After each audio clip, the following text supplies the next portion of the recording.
La nuit dernière, le monde entier a été témoin d'un événement militaire qui a ébranlé la Méditerranée comme jamais auparavant. Israël a frappé Batouya dans une opération audacieuse, déclenchant une réaction immédiate et coordonnée de la Turquie, du Liban et de l'Iran. Ce qui semblait au départ une simple confrontation militaire s'est rapidement transformé en un tournant historique où le cours du conflit dans la région a basculé en quelques heures. Des missiles traversant le ciel nocturne, des navires en alerte et une tension palpable sur chaque rivage. L'histoire est en train de s'écrire sous nos yeux. Avant d'aller plus loin, montrez votre soutien à la vérité et à la justice. Likez cette vidéo, partagez-la et laissez un commentaire simple mais puissant. Justice et paix pour Gaza. Chaque interaction compte pour que le monde entende la voix des innocents. Imaginez la nuit tombée sur la Méditerranée, où l'obscurité est à peine troublée par le clignotement des phares des bateaux humanitaires. Des centaines de civils et de volontaires courageux venus de Turquie, du Liban, d'Iran, de Malaisie et d'Indonésie se sont rassemblés sur un convoi de plusieurs navires, chacun transportant des vivres, des médicaments et des symboles de résistance pour les habitants de Gaza. Leur mission était claire, franchir le blocus maritime imposé depuis presque 2 décennies pour apporter secours et espoir à une population qui souffre en silence. Parmi eux, des activistes connus internationalement, des politiciens engagés et des volontaires anonymes partageaient la même détermination, guidés par la conviction que l'humanité doit primer sur les frontières et la peur. Mais avant même qu'ils ne puissent approcher des eaux de Gaza, les navires ont été interceptés par l'armée israélienne. Des barrières navales, des patrouilles armées et des signaux d'alerte transformèrent la mer tranquille en une zone de tension extrême. Les volontaires, qui avaient quitté leur foyer avec l'espoir de sauver des vies, se retrouvèrent pris au piège dans une situation imprévue et dangereuse. Leurs visages reflétaient l'inquiétude, mais aussi la détermination, tandis qu'ils tentèrent de négocier, de maintenir le moral et de protéger les cargaisons vitales destinées à ceux qui les attendaient avec tant d'espoir. Cette nuit-là, la Méditerranée devint le théâtre d'une confrontation entre l'élan humanitaire et la puissance militaire. Chaque minute qui passait amplifiait la tension, et chaque mouvement sur le pont des navires était un rappel que le courage et la compassion peuvent parfois se heurter à la brutalité du monde. La scène était silencieuse et terrifiante à la fois, marquée par le cliquetis des chaînes, les voix inquiètes des volontaires et le fracas lointain des patrouilles armées qui encerclaient le convoi. C'était le début d'une histoire qui allait captiver le monde entier et révéler jusqu'où certaines nations sont prêtes à aller pour protéger ou défier le droit humanitaire. À peine les bateaux avaient-ils franchi les eaux internationales que l'armée israélienne est intervenue avec une précision inquiétante. Les navires du convoi, porteurs d'aide vitale et de symboles d'espoir, furent là bloqués et encerclés par des patrouilles armées. Les activistes, certains connus mondialement pour leur engagement humanitaire, d'autres simples volontaires, animés par le désir de sauver des vies, furent arrêtés et mis en détention, leurs espoirs suspendus dans une tension palpable. Les cris des volontaires se mêlaient au fracas métallique des navires de guerre israéliens, et chaque manœuvre semblait un rappel brutal que leur courage était désormais confronté à la force militaire. La nouvelle de cette interception se propagea rapidement, et les gouvernements de Turquie, d'Iran et du Liban réagirent avec une intensité inattendue. Les dirigeants dénoncèrent publiquement ce qu'ils considéraient comme une violation flagrante des droits humains et de la souveraineté internationale. La Turquie parla de piraterie moderne et déclara qu'aucune injustice ne resterait sans réponse. L'Iran qualifia l'action de déclaration de guerre contre l'humanité elle-même et mobilisa ses forces pour riposter. Le Liban, dont les citoyens faisaient partie des activistes détenus, annonça qu'il prendrait des mesures décisives pour protéger sa population et sa dignité nationale. La tension politique se transforma rapidement en préparation militaire et chaque nation semblait prête à passer de la parole aux actes. Dans les heures qui suivirent, les côtes et bases militaires se transformèrent en centres d'action. En Turquie, sur les rivages de l'Anatolie, des rangées de chars et de systèmes de lancement de missiles furent déployés, tandis que des soldats s'affairaient à coordonner les systèmes de contrôle et les stratégies de frappe. En Iran, des équipes militaires dissimulèrent des lance-missiles balistiques et des systèmes de défense avancés dans les dunes et les montagnes autour de Téhéran, préparant des frappes précises pour la nuit à venir. Au Liban, des unités spéciales placèrent des batteries de missiles le long des falaises côtières, observant la mer avec attention, prêtes à frapper les navires israéliens à tout moment. L'atmosphère était électrique, chaque préparatif annonçant un conflit imminent, chaque mouvement calculé pour maximiser l'effet stratégique. La mer Méditerranée, qui quelques heures plus tôt semblait tranquille et silencieuse, devint soudainement le théâtre d'une tension extrême.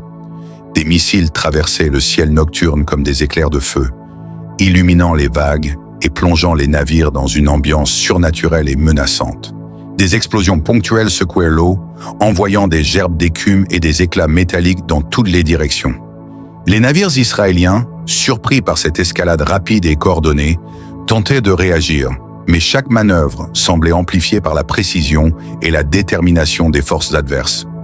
La Méditerranée se transforma en un champ de bataille en quelques heures, un espace où courage et stratégie s'entrechoquaient dans un mélange de peur et de fascination. Les volontaires et soldats observaient, parfois impuissants, la mer dévorée par le feu et le métal, conscients que l'histoire était en train de s'écrire sous leurs yeux, dans une violence qui semblait à la fois inévitable et terriblement humaine.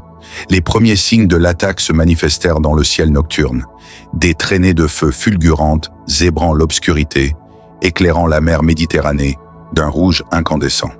Les missiles iraniens frappèrent en premier, filant à une vitesse supersonique, laissant derrière eux des gerbes d'étincelles et un sillage de fumée qui semblait traverser l'océan comme un brasier céleste. Les navires israéliens, confiants dans leur puissance et leur technologie, furent pris au dépourvu. Les radars tentaient de verrouiller les cibles, mais chaque interception échouait, chaque missile semblait inarrêtable. L'impact sur les premiers navires fut cataclysmique.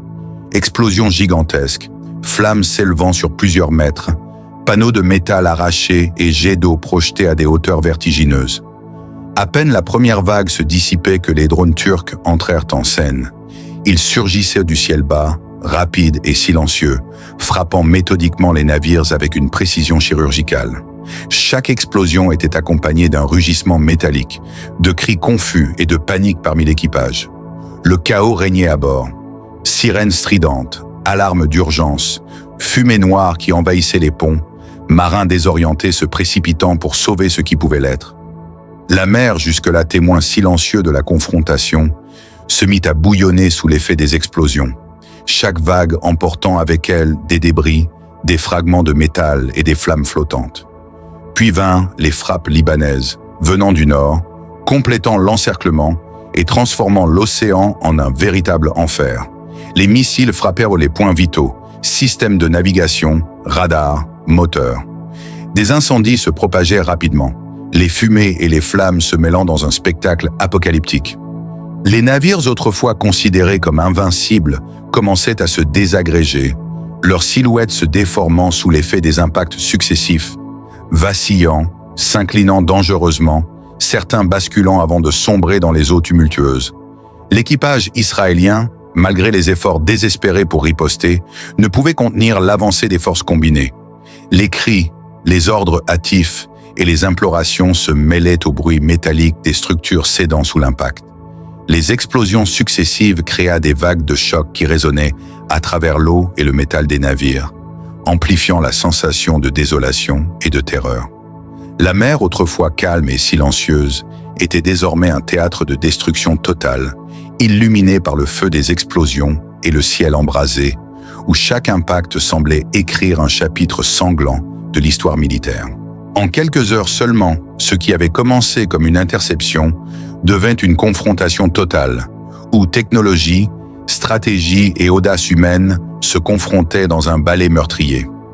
Les navires israéliens, symboles de puissance et de sécurité, n'étaient à plus que des carcasses fumantes et brisées, flottant parmi les débris et les flammes. La Méditerranée, témoin silencieux de cette tragédie, était désormais marquée à jamais par la violence, la confusion et le chaos de cette nuit historique. Lorsque les flammes se sont calmées et que la mer a repris son apparente tranquillité, le constat était terrifiant. Les navires israéliens, autrefois puissants et invincibles, gisaient en ruine au milieu des débris flottants. Pourtant, au-delà des destructions matérielles, la vérité qui s'imposait était claire. aucune victoire militaire ne peut effacer la souffrance causée. Derrière chaque explosion, derrière chaque navire détruit, il y avait des vies humaines, des familles, des enfants innocents qui paient toujours le prix du conflit. La guerre, même lorsqu'elle semble justifiée ou stratégique, ne laisse jamais derrière elle que des traces de douleur, de perte et de peur.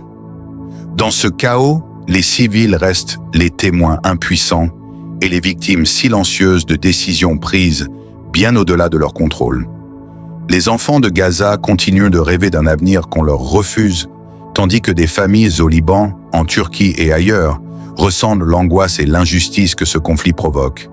Les volontaires qui avaient pris la mer pour apporter aide et espoir ont vu leur courage confronté à une réalité brutale. Le courage seul ne suffit pas à protéger les innocents lorsque la violence s'abat. Chaque missile, chaque explosion, chaque décision militaire laisse une empreinte indélébile dans l'histoire et dans les cœurs des hommes et des femmes. Ce que nous avons observé ne se limite pas à un affrontement entre armées, mais devient un rappel brutal et nécessaire. Aucune puissance, aucune force technologique ou militaire ne doit écraser la vie des innocents. L'humanité dans toute sa diversité et sa fragilité doit être protégée avant toute considération stratégique ou politique. Les événements de cette nuit montrent à quel point la violence engendre la violence et combien la souffrance humaine est souvent le véritable prix payé pour des ambitions de pouvoir. Face à cette réalité, il devient impératif de se rappeler que la justice, la paix et la solidarité ne sont pas des slogans vides, mais des responsabilités concrètes. Nous devons apprendre à protéger ceux qui ne peuvent pas se protéger eux-mêmes, à défendre les innocents et à élever notre voix contre l'injustice. Chaque action humaine, qu'elle soit guidée par la compassion ou par la vengeance, laisse des traces dans le monde et dans les générations futures. Que cette tragédie serve de rappel à tous. La véritable force ne réside pas dans la destruction, mais dans la capacité à préserver la vie, la dignité et l'espoir de ceux qui en ont le plus besoin. Alors que le tumulte de la confrontation s'éloigne, il reste un message clair et essentiel. La paix, la solidarité et la vigilance humanitaire doivent toujours primer sur la violence et la domination.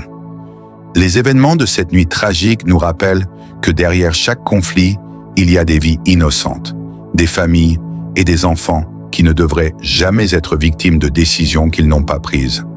Il est de notre responsabilité collective de protéger ceux qui sont vulnérables, d'élever la voix contre l'injustice et de transformer la compassion en action concrète.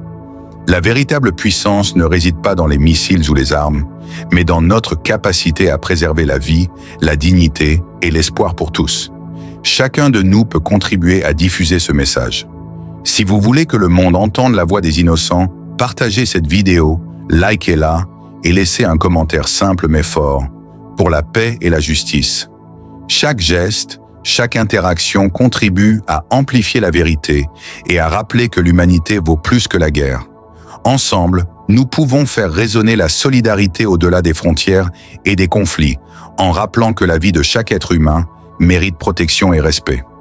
Souvenons-nous que la force réelle ne se mesure pas par la puissance militaire, mais par le courage de défendre ce qui est juste et par la volonté de protéger les vies menacées.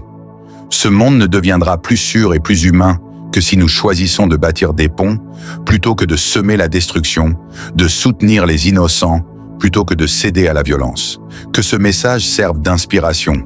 La paix, l'entraide et la justice sont les armes les plus puissantes que nous possédons, et il nous appartient de les utiliser pour façonner un avenir meilleur pour tous, sans exception.